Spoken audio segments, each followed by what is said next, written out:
Thank you, and you'll be pleased to know I don't have a presentation, PowerPoint one, and my presentation will be very short.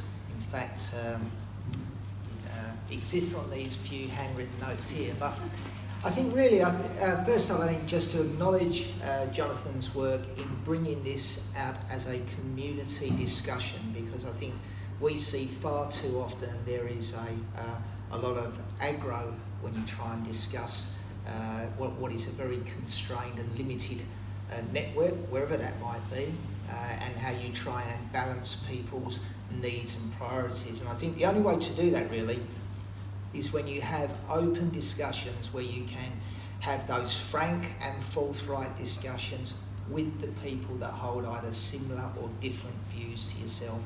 When you try and do that on social media, or you try and do that in some other remote forum, it just doesn't work.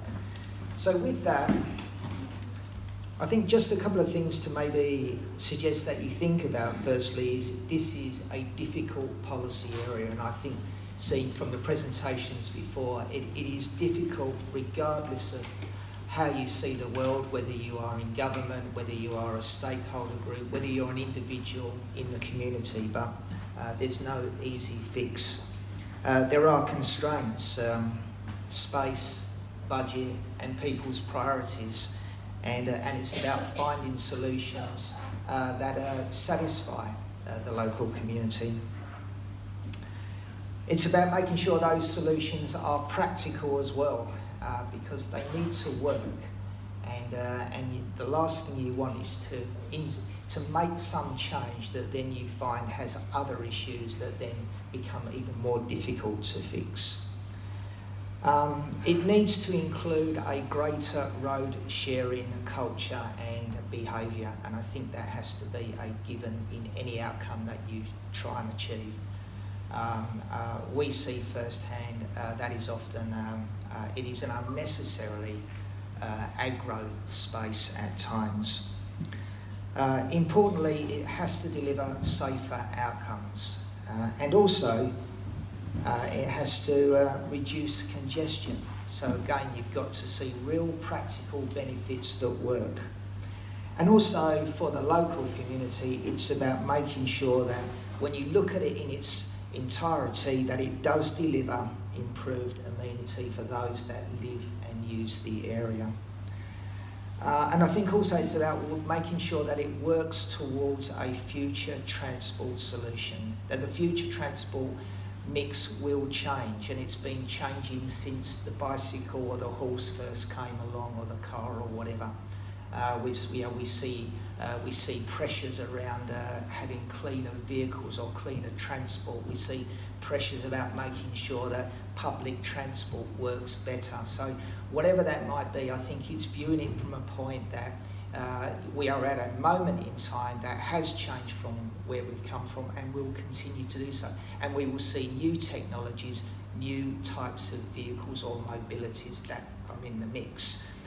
So I think with those things, it's good. I think what I've heard so far is I've heard the word solution so many times, and I don't think I've heard the word problem, which is great, because often things do come at it from a problem perspective.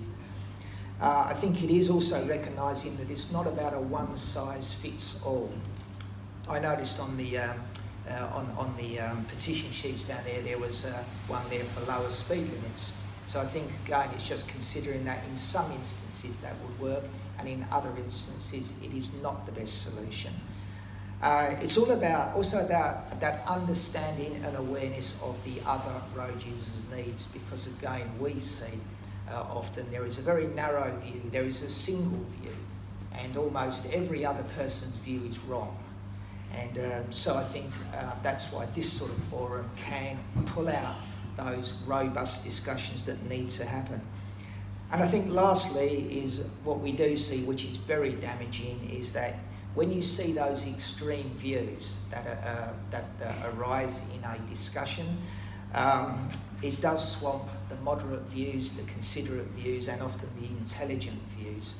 So I think with those points, I just again say thank you to Jonathan for arranging this. And I met up with Jonathan for a coffee the other day, and I think that was the first opportunity that I can think of in a long time where a councillor has approached me certainly and said, can we come and talk about what may be some solutions for a local area? So, Jonathan, I think it's a great initiative. So, thank you on that. Thanks, Steve.